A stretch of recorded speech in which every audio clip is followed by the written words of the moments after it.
You ask Tiger to solve. This deals with linear equations with one unknown. The final result is w equals 3. Let's solve it step by step. Simplify the expression. Expand the parentheses.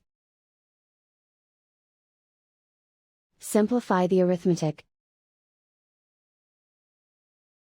Group all w terms on the left side of the equation. Subtract 6w from both sides. Group like terms. Simplify the arithmetic. Group like terms. Simplify the arithmetic. Group all constants on the right side of the equation. Subtract 28 from both sides. Simplify the arithmetic.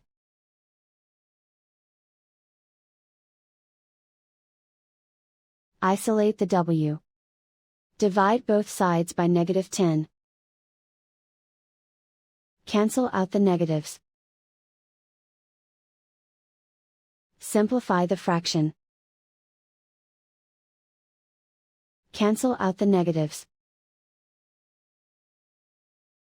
Find the greatest common factor of the numerator and denominator. Factor out and cancel the greatest common factor. And so the final result is w equals 3.